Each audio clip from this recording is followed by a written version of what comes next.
CGTN, China Global Television Network.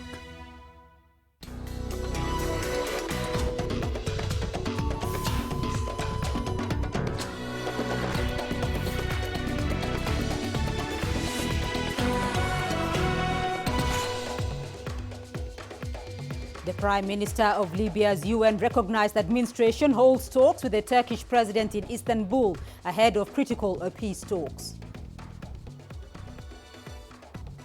India registers over 90,000 new COVID-19 cases, the highest recorded daily surge in the world. And one of nature's most important cleanup creatures could be in grave danger of being wiped out in Africa. Hello and welcome to Africa Live on CGTN with me, Beatrice Marshall, in Nairobi. Also ahead on the program, Ethiopian Airlines opens a new passenger terminal at its Bole International Airport hub in Addis Ababa. And in sports, Egypt is left puzzled by the disappearance of historic football trophies. Let's begin with the conflict in Libya. Turkish President Recep Tayyip Erdogan has held talks with Fayez El-Sarraj, the Prime Minister of the UN-recognized Government of National Accord. The two leaders held private consultations at the Var-Dettin mansion in Istanbul. Meanwhile, representatives of Libya's rival factions have been meeting in the Moroccan capital Rabat. The meeting is meant to create a framework ahead of talks on the Libyan conflict that will be held in Geneva on Monday. Neither of the camps had announced the meeting in line with agreed protocols of a recently signed ceasefire deal. The Khalifa Haftar-led Libyan National Army distanced itself from that truce, which the Eastern-based parliament was party to. Tunisian police have killed 3 suspected Islamist militants. The militants had attacked 2 police officers. The attack happened in the coastal city of Sousse. Authorities say a car was used to ram into the policemen. They then started stabbing the police officers, killing 1. The militants then took the officers' guns and vehicle. Security officers pursued the attackers and were able to neutralize the suspected militants and recover both the vehicle and 2 guns. India is reporting over 90,000 new coronavirus cases, a global daily record. That brings the country's total number of cases to 4.1 million. India is expected to take over from Brazil on Monday as the second most affected country in the world. The United States is still at the top of the list with 6.4 million cases. Despite rising infections, the Indian government has announced the reopening of the subway in New Delhi and is pushing to reopen a business. While CGTN's anchor Tian Wei spoke to the UN resident coordinator in China about the country's fight against the coronavirus. He said countries should first contain COVID-19 and then consider reopening their economy. We do now know from China's experience that it is a multidimensional crisis, but the way to get out of it is to first of all deal with the health crisis, the health component. Once upfront, yeah. So once you are able to put in place the public health measures, the type that China has done so successfully, and you contain the epidemic, the outbreak, in your country, in your community, then you can very slowly, build back out of it better. You can begin to, in a phased manner, begin to restore normalcy to your economy, to production, to social life, and then you can begin to talk about post-recovery measures. But while doing that, you have to. So the first point is, containment and control of the outbreak is part and parcel of getting your economy back to speed and restoring normalcy. So first things first, the principle that we all learned, the principles that we all learned long ago in development, you have to tackle the most basic things first. And then on that basis, you begin to address the other disruptions created by the initial problem. So so the first thing we need to do is what the sort of thing we are doing today, and it's building on what has already been happening, to share the lessons from China's experience and to also draw lessons for going forward. Well, the COVID-19 pandemic has led to many schools across Africa closing their doors. In South Sudan, school children are getting a chance to keep up with their lessons. Ashta Tal has more on how radio classes are helping learners to stay informed. For school children in South Sudan's Yambo and Western Equatoria communities, class is still in session. Thanks to the donation of solar-powered radios from the UN, children can keep up with their lessons. These radios purposely are issued out so that children will have access to learning between 10 to 11 a.m. and 2 to 3 a.m. weekly. The UN mission in South Sudan distributed 500 radios to children in Yambo and Western Equatoria. This is in support of a remote learning initiative developed by the government and UNICEF. We are very happy and we are giving much thanks to UNICEF for providing us the radio, which will help our children and also us. In addition to radio lessons, local residents are also receiving messaging on how to prevent the spread of COVID-19. Ashta Tal, CGTN. The Egyptian government has begun demolishing structures built illegally over farmland. The current exercise hopes to end violation of building rules that has led to the loss of some 2 million acres of arable land in the last 9 years. CGTN's Adel Mahroui has the details. For decades, the Egyptian government has been somewhat tolerant of farmland encroachments. The result was a massive expansion in buildings over agricultural land. President Sisi says the government will no longer tolerate this policy and any violations will be immediately demolished. In 2017, President Abdel Fattah el-Sisi gave a 3-year ultimatum to owners of all structures built before that year on farmland to pay fines and receive licenses in return. A zero-tolerance policy against all violations was to start in the same year. After a 6-month extension of the deadline, the Egyptian government is now launching a demolition exercise to bring down unlicensed buildings. If it becomes necessary, I will order the Egyptian army to inspect Egyptian villages. I will not allow this to happen. The government, with the governors, will take all measures needed. We have enough equipment to demolish all these illegally built structures. Since 2011, at least 2 million acres of agricultural land has been encroached on. 3.2 million buildings were constructed illegally. Using satellite imaging, the Ministry of Urban Development is surveying the entire country and reporting all violations of building laws to the authorities. We've seen buildings 18 and 20 stories high in every narrow street, which tarnishes the landscape of the country as well as put many in danger with this random construction, which usually does not abide with safety regulations. Egypt is now looking at these encroachments as threats to national security. It's now a matter of life and death. While these violations are said to be widening the food security gap in Egypt and wasting many job opportunities, people living in the rural areas say they don't have alternatives. Many of those who build on agricultural land do not do so to defy the government. They are people who struggled to get small loans and small parcels of land to build a house for themselves and their kids. There are those who intentionally build additional floors. Their buildings deserve to get demolished, but many others are poor. The government has built community housing projects for those who need shelter, but getting the required finances and paperwork is quite challenging for many of those working in the informal economy. Adel Mahroui, CGTN, Cairo. To Portland now, in the northwest part of the United States, where the Black Lives Matter protests have reached the 100-day mark and violence continues to break out. Footage posted on social media showed a man's shoes caught on fire after flames broke out in the street. Police arrested dozens of people and used tear gas against hundreds on Saturday night.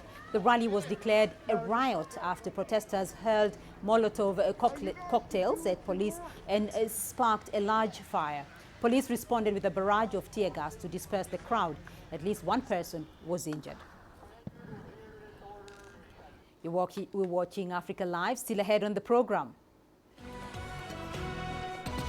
We'll tell you why one of nature's most important cleanup creatures could be in grave danger of being wiped out in Africa. And Ethiopian Airlines opens a new passenger terminal at its Bole International Airport hub in Addis Ababa.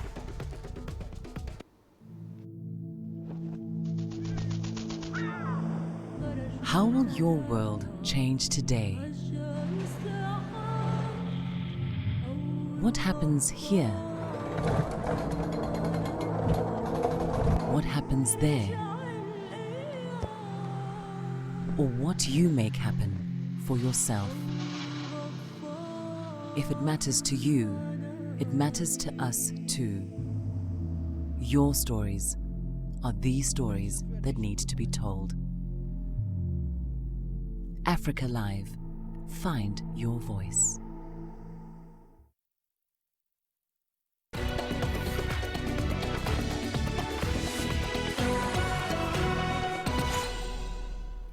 The first weekend of September is internationally set aside for vulture awareness. This helps in raising awareness on the important role played by the scavenging birds of prey. However, the number of vultures dying as a result of secondary poisoning on the African continent is staggering. CGTN's Alex Kiare and Lindy Mtongana have been looking at the dwindling number of what experts refer to as nature's anti-heroes.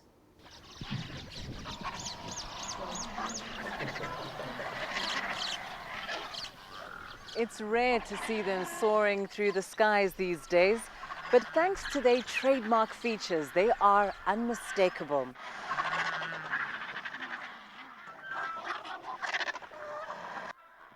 With their sparsely feathered heads and necks and their strong curved beaks, these creatures are purpose-built for a key role in the ecosystem, eating dead animals. Now, although seen as savage, vultures are the cleanup crew of nature, and their unusual position in the food chain ensures their own sustenance and survival. The death of an animal presents a chance for a feast. Prey or predator, every mammal that meets its death is dinner. These soaring scavengers are nature's anti-heroes. But even in this morbid feeding frenzy, there are rules set by nature and followed to the letter, with each subspecies playing a unique role. The larger vultures use their hooked bills to break open a carcass, allowing smaller vultures to access the meat and innards. And once the body has been stripped clean, it's the bearded vulture who happily indulges on the bones. Their digestive systems are made up of highly corrosive stomach acids, capable of killing a wide range of bacteria. Consequently, vultures act as buffers between us and diseases such as anthrax, rabies, and others. First of all, the ungulates die, or the wildebeest die because of the migration. As they cross the river, they die in big numbers. The livestock also die because of pandemics, so we have lots of carcasses that pile in the ecosystem. There are studies that have been done, and it has been found that vultures clear up to 70% of those carcasses. So you can imagine, a mass of 29 million kilos of meat lying in that ecosystem. That you can imagine the ramification, the consequences of all those carcasses to our health, to the health of the ecosystem. Ideally, these are the guys who do a good job. They do better than the municipal council. But these unsung heroes of the wild are being threatened with extinction. In southern Africa, vultures are often targeted by poachers because their sharp eyes and keen sense of smell has been known to alert rangers to an illegal kill. In other parts of the continent, vultures are killed and decapitated for their brains, which, according to some witch doctors, have special powers. And in East Africa, vultures are the unfortunate collateral victims of human-wildlife conflicts. people will only be able to conserve what they know. And there is very little knowledge about vultures and the role and the critical role they play in our ecosystem. So what we have done is we move in to educate people on the importance of vultures, to talk about these health issues. The Peregrine Fund has been training and equipping young people from East Africa on the importance of conserving vultures. We have started this project in the Mara, and we have replicated it in the entire southern Kenya. Now we have about 5 regions, and we have started in the Mara, and there is good success in the Mara. And we are able to measure that by the number of nests, for example, that are successful. I think the successful nests have gone up. According to the conservation agency BirdLife International, some vulture species in West Africa have declined by 95%. 90% of that decline is attributed to poisoning and traditional medicine. Southern and Eastern Africa have lost over 70% of their vulture populations. Their unattractive looks and their unsavory diet have led to some African communities harboring negative perceptions and myths about vultures. But these waste disposal professionals are indispensable. A future without nature's undertakers would spell disaster for African ecosystems. They say when vultures surround you, try not to die. Yet another myth, for although some may fear vultures, they don't in fact prey on living mammals. It is only when they fail to circle above our villages or game parks that we need to be afraid. Lindy Mtongana, CGTN, Kajiado, Kenya. Meanwhile, flamingos have returned to Kenya's world-famous Lake Nakuru National Park. The birds had migrated to nearby lakes after waters in their original habitat began rising following heavy rains. Here is more on that story from CGTN's Jen Keo. These long-legged pink birds have long been a main attraction at Lake Nakuru National Park in Kenya's Rift Valley region and Lake Natron in Tanzania. But due to environmental factors, they were forced to seek an alternative home from Lake Nakuru. From the year 2012, we started experiencing fluctuation in the number of flamingos in Lake Nakuru National Park. That is the time the lake started to swell. So in one way or another, the flamingos had to migrate from Lake Nakuru National Park in search of better breeding grounds and feeding grounds in other Rift Valley lakes. They moved to the neighboring lakes, Bogoria and Baringo. But the area has also been experiencing a similar problem. The rising waters in these two lakes are also threatening to become an ecological catastrophe. Saline waters of Lake Bogoria are almost contaminating the freshwater Lake Baringo. The two are now only a few kilometers apart. Now that the flamingos are back, Nakuru, which is popular with local and foreign tourists, is expecting more guests. Flamingos have been a selling point for Lake Nakuru National Park. Most of the visitors associate Lake Nakuru National Park with flamingos. So since 2012, we have seen there's been a drop in visitation, and even the visitors ask about flamingos. But with the increase now of the number of flamingos, we have started seeing visitors also increasing. Most of the visitors are now coming back. Due to the coronavirus pandemic, Kenya has been seeking to boost its local tourism sector as foreigners stay away. Just to encourage people to visit Lake Nakuru National Park, there's a lot to see. The park is home to more than 450 bird species and over 50 mammal species. So there's a lot to see. And also the flamingos are here. So for those who would want to see the flamingos, they can come and see them. Flamingos eat insect larvae and algae. This gives them their unique pink color. However, they have also been victims of climate change.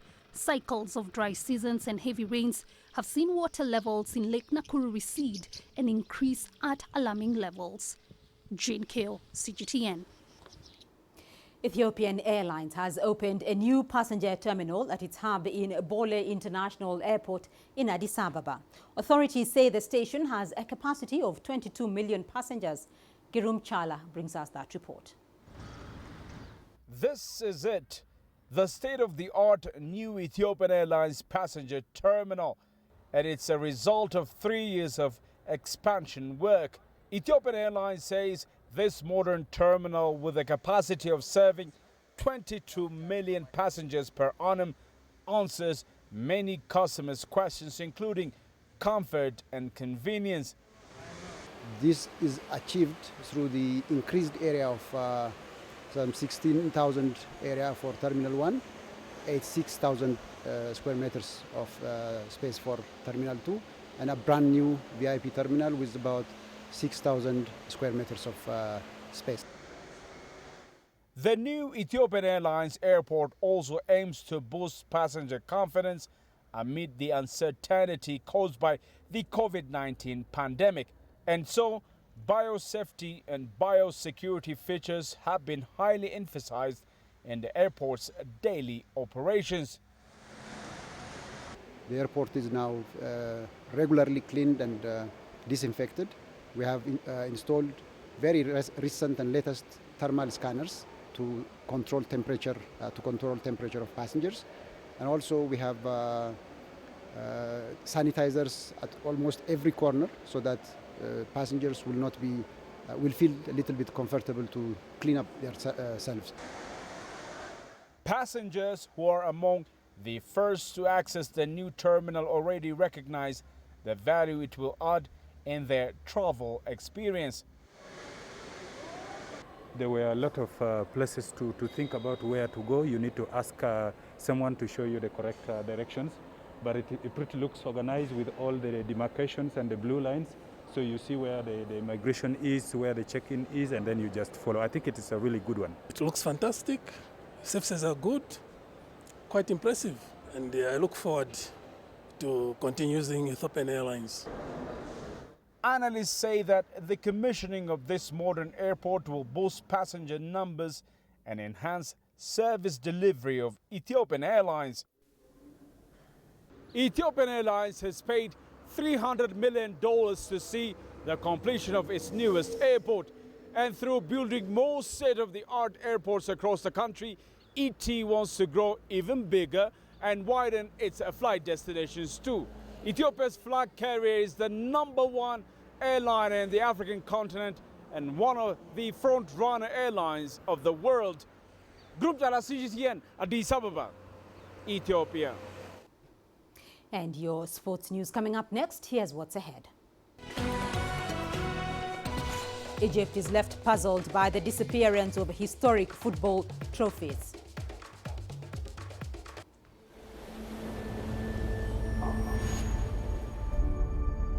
How would you create your legend? On the fields, on the tracks, in the arenas of Africa. Were you born to be a player? Could this moment be yours?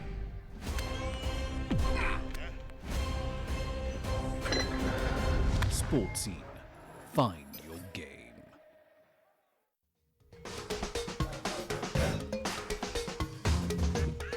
Africa Live. Find your voice.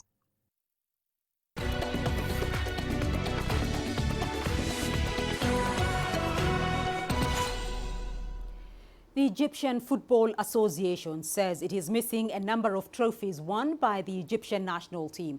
The list includes one trophy that the North African nation holds, the continental record for the Africa Cup of Nations. Egypt's Football Association says an investigation is underway. Adel Mahroui tells us more. The Egyptian Football Association's headquarters usually hosts public displays of Title I over the decades.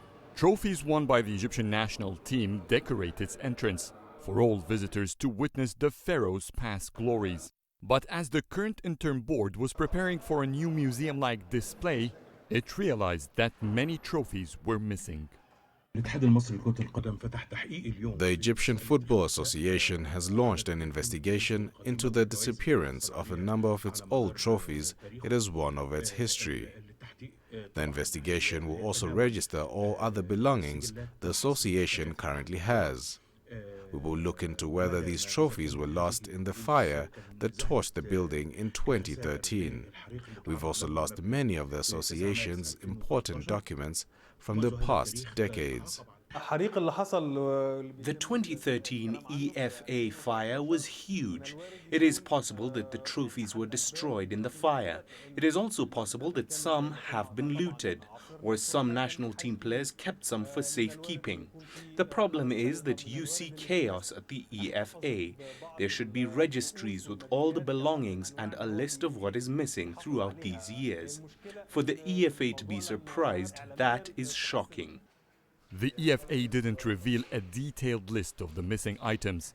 However, a gift from CAF, a replica of the Africa Cup of Nations trophy, is among those missing, as well as other trophies, medals, and even documents. It is not a great financial loss. The trophies are replicas, not the originals. But it's definitely a great loss to the football heritage of a great African team like Egypt. I think this whole issue does not help the reputation of the EFA. It's already brought about some negativity. I just hope the EFA will give us answers soon so this whole scandal can be contained. Still, no board member since has taken the initiative to register Egypt's football heritage and belongings. At least 5 different boards have managed the EFA since 2013. So the investigation involves a lot of people, and it's unlikely the Egyptian Football Association will have any answers soon. Adel Mahroui, CGTN, Cairo. Otto Tanak was victorious on home soil for Hyundai on